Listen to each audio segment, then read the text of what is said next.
নমস্কার বন্ধুরা, ইওর কিচেনে আপনাদের সবাইকে স্বাগত। আজ আবার চলে এসেছি আরও একটি নতুন রেসিপি নিয়ে।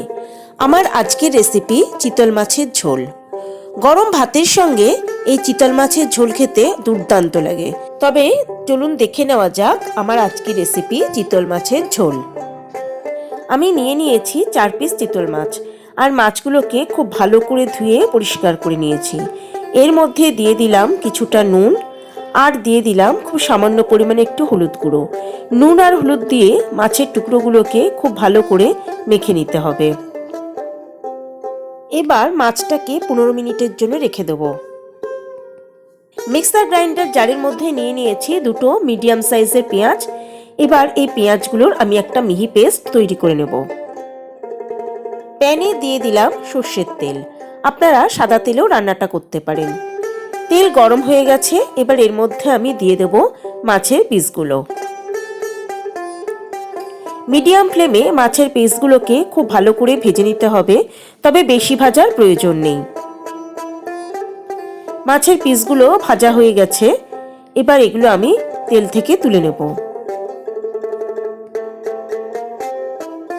এবার তেলের মধ্যে দিয়ে দিলাম একটা তেজপাতা, আর দিয়ে দিলাম খুব সামান্য পরিমাণে একটু সাদা জিরে। তেলের মধ্যে একটু সাদা জিরে আর তেজপাতাটাকে নেড়ে চেড়ে নেব। এবার এর মধ্যে আমি দিয়ে দেব কেটে রাখা টুকরো করা আলু। দিয়ে দেব খুব সামান্য পরিমাণে একটু নুন। গ্যাসের ফ্লেম মিডিয়ামে রেখেই আলুগুলোকে খুব ভালো করে ভেজে নিতে হবে। আলুগুলো ভালো করে ভাজা হয়ে গেছে, এবার এগুলোকে আমি তেল থেকে তুলে নেব।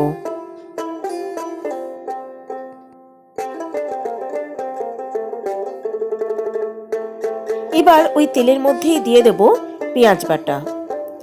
আমার সকল দর্শক বন্ধুর কাছে একান্ত অনুরোধ রইল আমার চ্যানেলটা সাবস্ক্রাইব করার ও পাশে থাকা বেল আইকনটা প্রেস করার। মিডিয়াম ফ্লেমে পেঁয়াজটাকে আমি 2 মিনিট ভেজে নিয়েছি।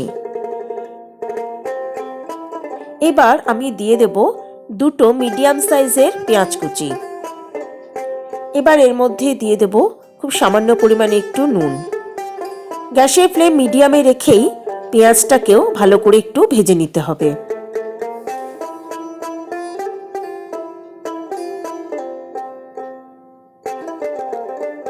পেঁয়াজ কুচিও আমি প্রায় 2 মিনিটের মতো ভেজে নিয়েছি।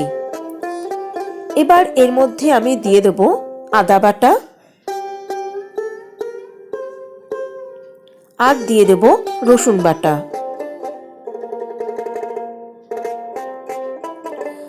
গ্যাসের ফ্লেম মিডিয়ামে রেখেই আদা আর রসুনটাকে খুব ভালো করে ভেজে নিতে হবে বা কষিয়ে নিতে হবে।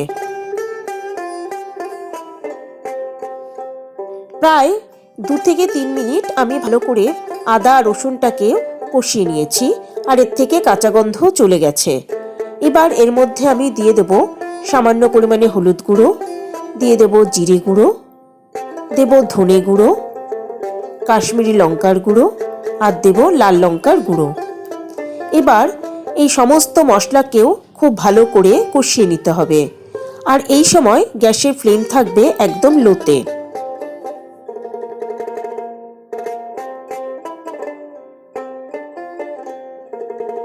এই সময়ই আমি এর মধ্যে দিয়ে দেব টমেটো বাটা।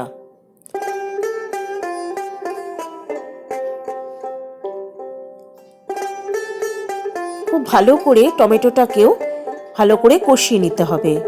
এখানে আমি কোনো জলের ব্যবহার করব না। টমেটোর রসেই সমস্ত মশলাটাকে খুব ভালো করে কষিয়ে নিতে হবে।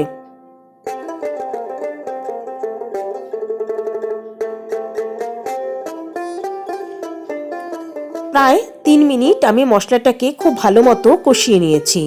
মশলা থেকে বেশ সুন্দর একটা গন্ধ বের হচ্ছে। এবার এর মধ্যে আমি দিয়ে দেব পরিমাণ মতো গরম জল,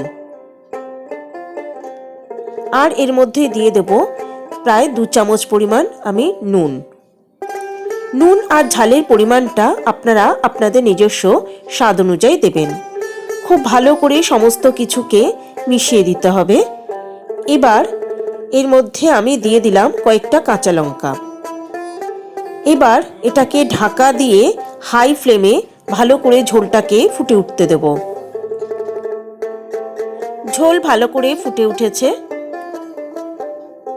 এবার এর মধ্যে আমি দিয়ে দেব আগে থেকে ভেজে রাখা মাছ আর আলু। ঝোল খুব ভালো করে ফুটিয়ে নিতে হবে, তারপরে এখানে মাছ ও আলু দিতে হবে।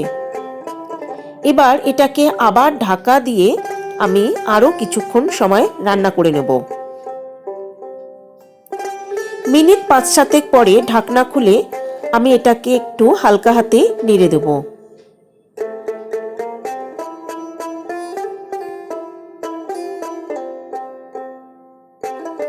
এবার এটাকে ঢাকা দিয়ে লো ফ্লেমে আরো 10 মিনিট রান্না হতে দেব। ফিরে এলাম 10 মিনিট পর। ঢাকা খুলে এর মধ্যে দিয়ে দিলাম গরম মশলার গুঁড়ো 1 চামচ আর দিয়ে দিলাম হাফ চামচ ঘি। এবার প্যানটাকে 2 হাতে ধরে এভাবে নাড়িয়ে নাড়িয়ে সমস্ত কিছুকে মিশিয়ে দিলাম। এখানে আমি স্প্যাটুলার ব্যবহার করলাম না, তাহলে মাছ ভেঙে যেতে পারে।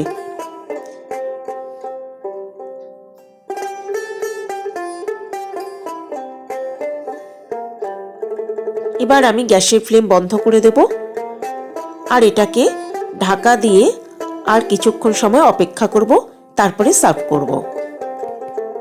লাঞ্চে বা ডিনারে গরম ভাতের সঙ্গে আপনারা পরিবেশন করতে পারেন এই ভীষণই টেস্টি চিতল মাছের ঝোল। রান্নাটা কেমন লাগলো তা কমেন্ট বক্সে লিখে জানালে খুব খুশি হব। আর রান্নাটা ভালো লাগে তবে একটা লাইক, কমেন্ট ও শেয়ার করার অনুরোধ রইল বন্ধুদের কাছে। তবে আজকের মতো বিদায় বন্ধুরা, সবাই ভালো থাকবেন, সুস্থ থাকবেন। নমস্কার।